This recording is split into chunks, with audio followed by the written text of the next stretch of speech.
నారాయణపేట జిల్లాలో పూజల కోసం సమాధిలోకి వెళ్లిన స్వామీజీని బయటకు రప్పించారు పోలీసులు. రేణిగుంట్ల గ్రామంలో వీర బ్రహ్మేంద్ర స్వామి భక్తుడిగా చెలామణి అవుతున్న సద్గురు సత్యానంద హనుమంత స్వామి భార్య గతేడాది ఎద్దు పడవడంతో మృతి చెందింది. దీంతో అక్కడే సమాధి కట్టి ఆశ్రమాన్ని ఏర్పాటు చేశాడు. ఆశ్రమానికి వివిధ ప్రాంతాల నుంచి పెద్ద ఎత్తున భక్తులు వస్తున్నారు. ఈ నెల 5న సమాధిలో తాను పూజలు చేస్తుండగా భక్తులు బయట భజనలు చేయాలని పిలుపునిచ్చాడు. పోలీసులకు సమాచారం అందడంతో సంఘటనా స్థలానికి చేరుకొని భక్తులకు నచ్చజెప్పి స్వామీజీని బయటకు రప్పించారు. పూజల్ని బయటనే నిర్వహించాలని పోలీసులు సూచించారు.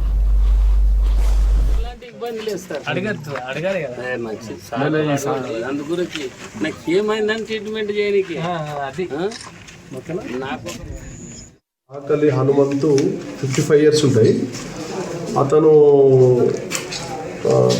తను ఉంటున్న బ్రహ్మంగారి మఠంలో సజీవ సమాధి అయినని చెప్పేసి అని ఒక సమాచారం వచ్చింది. సజీవ సమాధి అంటే దాంట్లో ఉందని చెప్పేసి ఇమ్మీడియట్లీ వచ్చేసి ఇక్కడ పరిశీలించిన తర్వాత వాళ్ళ కుటుంబ సభ్యులతో మాట్లాడిన తర్వాత తెలిసింది ఏంటంటే అతను సమాధి పర్పస్లో కాదు, అతను వాళ్ళ కుటుంబ సభ్యులు కొడుకు ఉన్నాడు, ఆయనకు 2 కూతురు ఉన్నారు. ఆ కొడుకు బలవంతున్నాడు. అతనితో పాటుగా అతని సాయంతో వాళ్ళకు కన్విన్స్ చేసి అనవసరంగా ఇది ఇలాంటి మూఢనమ్మకాలు నమ్మొద్దు అని చెప్పేసి కన్విన్స్ చేసి అతను మూసివేసిన అవన్నీ కూడా ఇటుక పిల్లలు అలాంటివి కూడా తీయించడం జరిగింది. దాని తర్వాత అతను మళ్ళీ బయట తీసుకురావడం జరిగింది. అతను ప్రాణంతో ఉన్నాడు, ఆరోగ్యంగా ఉన్నాడు.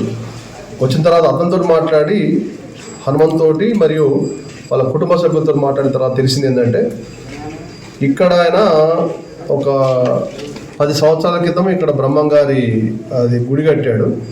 ఆ గుడిలోనే ఆయన కొద్దిగా దైవ చింతన దీంతో అది ఉన్నారనమాట. ఇతనికి ఎక్కువ అంటే బ్రహ్మంగారి బోధనల మేరకు దాని ప్రకారంగా ఎక్కువ దానికి ప్రభావితులై ఈ విధంగానే తత్వబోధన ఎక్కువ ఉన్నట్లు ఉందని అతను ఆ విధంగా చేస్తున్నాడు.